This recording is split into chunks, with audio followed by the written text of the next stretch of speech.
I found out my boyfriend proposed to another woman and decided to take revenge. I found out he proposed to another woman while we were in bed together. That's how it started.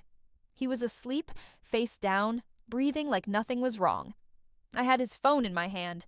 The screen was still lit. I wasn't even trying to snoop. I thought it was mine. Same case. Same dumb sticker. I picked it up to check the time. That's all I did. Her name was at the top, first and last. No nickname, just her full name like it was official. One line under her name. Can't stop staring at my ring. You really did that. That's what I saw first. I didn't even go through the messages. I saw that one line and that was enough. I set the phone back on the nightstand and sat there. I didn't look at him. I stayed still and quiet because anything more would have made it real too fast. I needed to keep my hands still.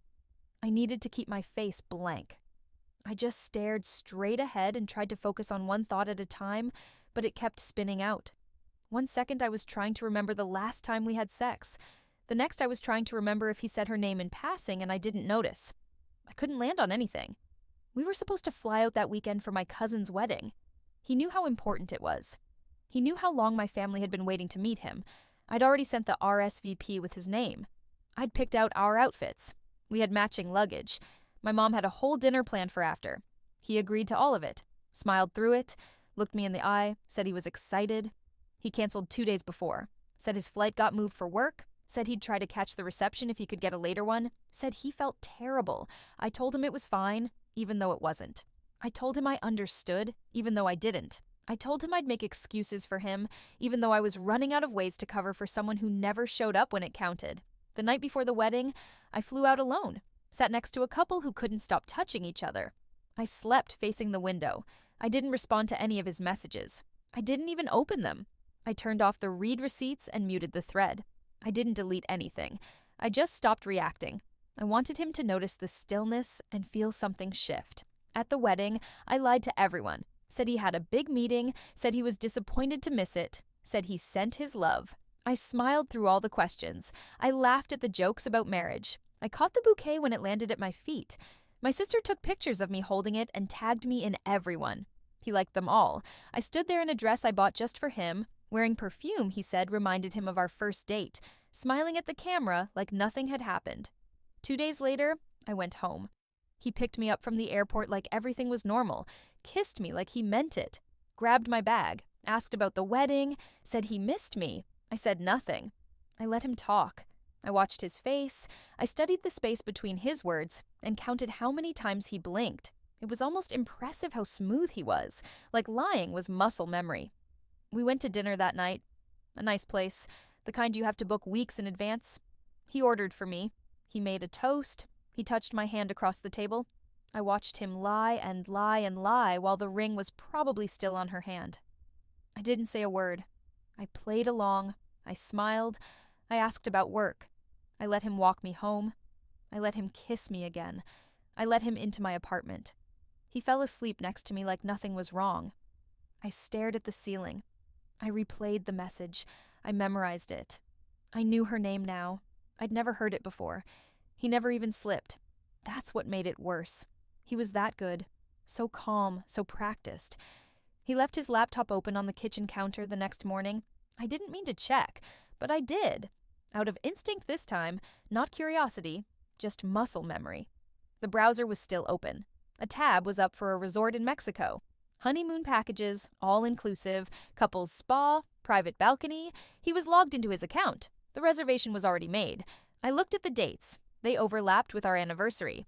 That's when something flipped. Not emotionally, not dramatically, just cold, just straight. I opened the calendar and made a note. I didn't say a word. I smiled when he walked back in with coffee. I kissed him. I said thank you. I took the cup and told him I loved him. He said it back. I nodded and finished my coffee.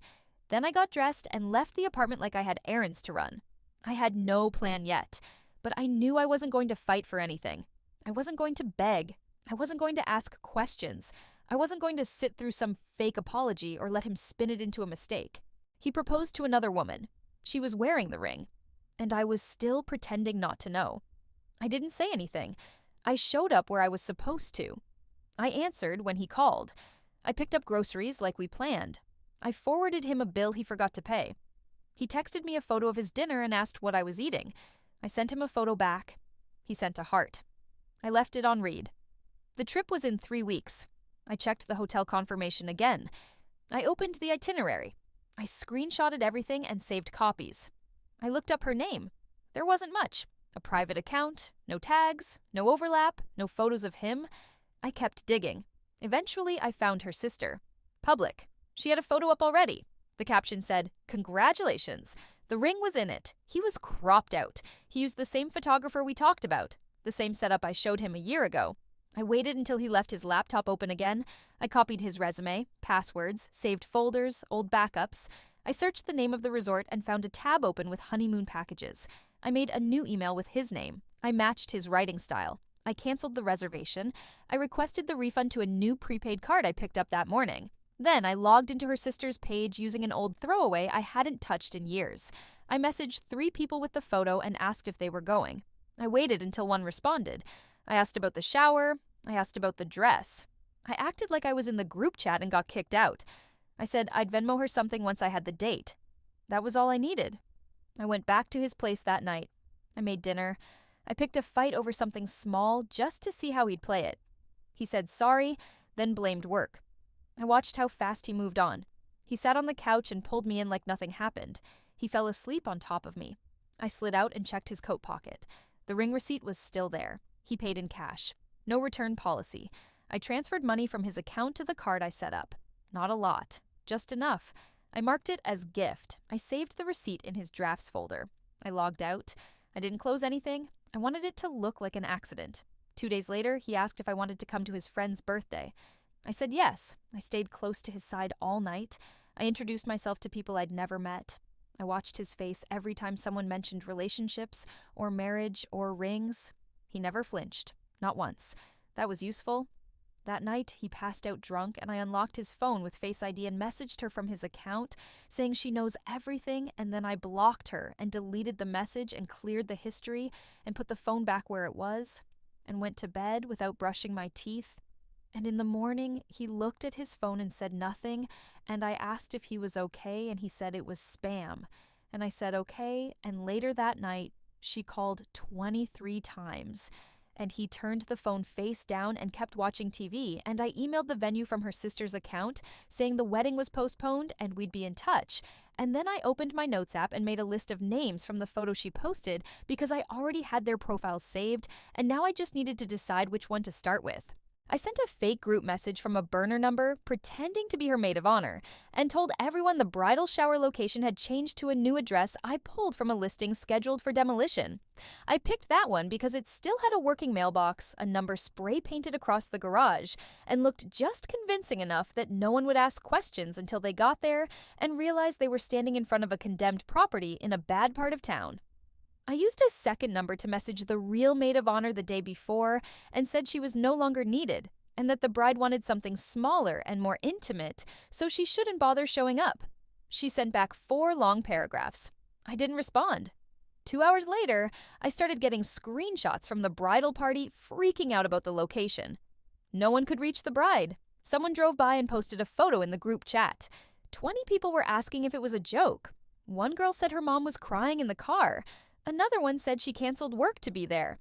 They started turning on her, calling her selfish and fake. That's when I posted the ring photo with a caption that said, "He proposed to me first." I posted it from an account with my face, my name, our timeline. I didn't say anything else. The ring was the same. The background was my bedroom. The date on the photo was 3 months before hers. I didn't stop there. I went through his accounts and pulled screenshots of his calendars, his flight confirmations, the receipt from the restaurant where he made the reservation with her on the same night. He told me he had food poisoning and couldn't come to my friend's birthday. I sent it all to her from an anonymous account with no profile photo, just a subject line that said, "Congrats on your engagement." Inside were 12 files, 2 folders, and a PDF with every date he lied about, including the hotel receipt from the night we were in LA, and he told me it was a solo work trip. It wasn't. It was a king suite, 2 breakfasts on the bill, and a spa package labeled Honeymoon Welcome. I sent it all to her. She deleted every photo of them from her page in under an hour. changed her relationship status to private, and blocked him from everything. That was just the start. I still had his passwords. I still had the prepaid card. I still had photos of his laptop open with his name on documents he wasn't supposed to have access to. He'd taken files from a previous job and reused them to build pitch decks. I knew they were protected because I used to work in that industry too. I sent the evidence to the company's legal department from a new Proton mail address. 2 weeks later, he was suspended for breach of contract and placed under investigation. He called me 6 times that day. I didn't answer. He showed up at my apartment, banging on the door. I didn't open it. I sent one message that said, "Don't ever contact me again," and blocked him from everything.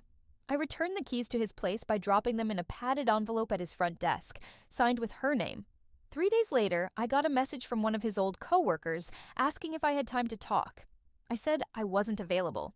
2 weeks after that, I heard he was being audited because of the transfers I made to the card, which I'd reported as suspicious activity from an external device. I flagged the IP address to his home. After that, I moved out of state, changed my number, and didn't tell anyone where I was going.